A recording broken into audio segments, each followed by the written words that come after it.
በቤተ ክርስቲያን ውስጥ የሚቀርብ የመመለስ ጸሎት።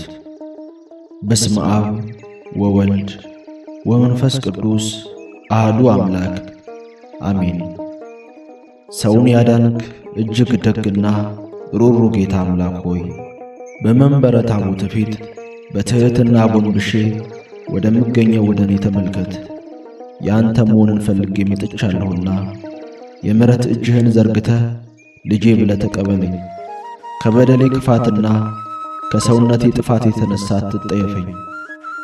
ለዘላለሙ ያንተ መሆንን ስጠኝ። ያንተ ስሆን መሠረቴ ይጸናል። ዓለምና ዲያብሎስ ያናውጹኝ ዘንድ አይችሉምና ሸክሜን አውርደህ ተቀበለኝ።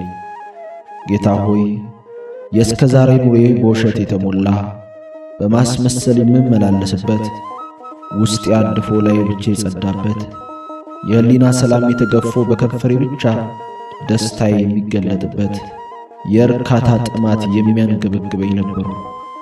አሁን ግን ከለመለመው መስክ ከዕረፍትም ስፍራ እንደምታውልኝ አምኜ ለጥማቴ እርካታ የሆነው የቃልህን በረከት ለማግኘት መጥቻለሁ።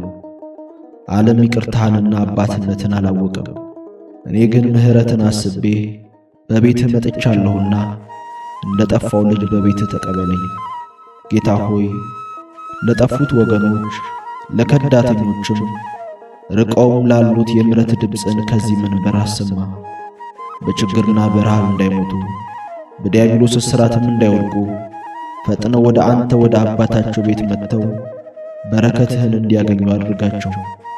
በአንድ እረኛ ስር የሚተዳደር መንጋ ብቻ እንሆን ዘንድ ሀብተ ወልድና ስመ ክርስትናን ያለን ሁሉ ወደ ሃይማኖት ከተማ አግባን። በጨለማ ሕይወት ላሉ ሁሉ ወደ እውነተኛው ብርሃን ይመጡ ዘንድ አድርጋቸው። ጌታ ሆይ መንፈሳዊ ማንነቷ የተረጋገጠ ነፃነትን ለቤተ ክርስቲያን ስጥ። በሟርት በጥንቆላ በኑፋቄ በዘረኝነት የተያዙትን የኤልዛቤልን ልጆችን አስወግደን ንጹሕ የሰርግ ቤትም አድርጋት።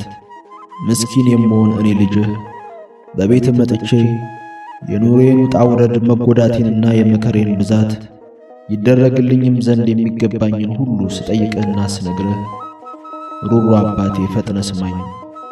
በዚህም ዕለት በሚደርሱት ጸሎቶች፣ ቡራኬ፣ ማኅሌትና ቅዳሴ ሁሉ እኔን ባሪያን አስበኝ። ይቅርታህም ፈጥኖ ይደረግልኝ። በመቅደስ መጥታ የውስጧን ብሶትና ነቀፌቷን በእንባ በገለጠች ጊዜ ሐናን እንደ ተመለከትክ ተመልከተኝ። ኀጢአቷን አስባ በእንባ እግርህን እንዳጠበችው ዘማዊ ሴት ሁለንተኗን በሰጠች ጊዜ አብልጣ ሰጠችኝ ብለህ እንደ መሰከርክላት መበለት እኔን ባሪያን ተመልከተኝ። ደጅ ጥናቴንና በፊት መቅረቤን እንደ ዋጋ አድርገህ ተቀበልልኝ። ከቤተ በረከትን ጠግቤ ነቀፌታዬ ተወገደልኝ ብዬ እንደ መሰክር አብቃኝ። በወላዲተ አምላክ ልመናና ጸሎት አሜን።